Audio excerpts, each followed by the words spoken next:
श्रीराम श्री ब्रह्मचैतन्य गोंदवलेकर महाराज प्रवचन 27 एप्रिल. नामधारकाने टाळण्याच्या गोष्टी. आपले विचार स्वार्थाचे नसावेत. स्वार्थामध्ये अभिमान नेहमी जागृत असतो.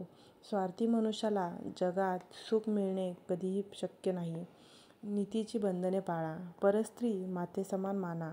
प्रपंचात एकपत्नी व्रताने राहणारे गृहस्थ लोक ब्रह्मचारीच होत. परद्रव्याची अभिलाषा धरू नका. त्याला विष्ठेसमान माना. दुसऱ्याच्या पैक्याचा अभिलाष धरण्यात आपला किती घात आहे याची नुसती कल्पनाच केलेली बरी. परस्त्री पख्यव्य यांच्याप्रमाणेच परनिंदा हीही अत्यंत त्याज्य आहे. परनिंदेने नकळत आपण आपलाच घात करीत असतो.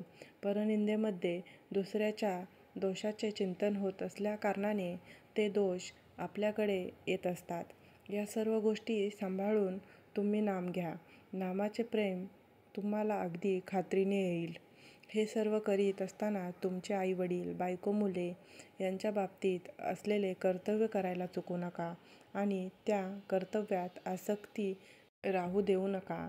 कोणत्याही मोबदल्याची अपेक्षा न ठेवता केलेले कर्म हे कर्तव्यच होय. ते कर्तव्य सांभाळून नीतिधर्माने वागून आपला प्रपंच करा आणि भगवंताचे स्मरण ठेवा. मग तुमचा प्रपंच परमार्थरूप बनून भगवंताचे प्रेम तुम्हाला मिळेल हा माझा भरवसा तुम्ही बाळगा. प्रपंच हा मिठासारखा आहे. भाकरीत मीठ किती घालायचे असते तर अगदी थोडे, फक्त चवीपुरते. परंतु आपण मिठाची भाकरी करतो आणि त्यात परमार्थाचे चिमूटभर पीठ टाकतो. मग ती भाकरी खाता येईल का? खरे समाधान मिळाल्यावर मनुष्य खेळासारखा प्रपंच करतो.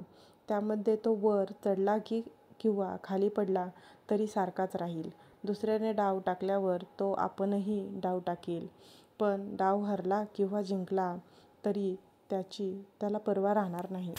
प्रपंचात अनेक वस्तू आहेत पण भगवंताजवळ एकच वस्तू आहे. प्रपंचात कितीही वस्तू आणल्या तरी त्या पुऱ्या पडत नाहीत.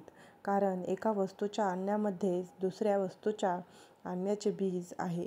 पण भगवंताचे तसे नाही. भगवंताची वस्तू एकदा आणली की पुन्हा ती आणायला नको.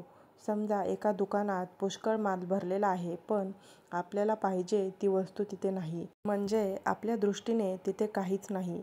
त्याचप्रमाणे सर्व प्रकारच्या मानसिक शक्ती असून तिथे भगवंत नसेल तर त्या असून नसून सारख्याच समजाव्यात. परमात्म्याला प्रपंचरूप बनवण्याऐवजी आपण प्रपंचाला परमात्मरूप बनवावा यातच जन्माचे सार्थक आहे. बोधवाक्य.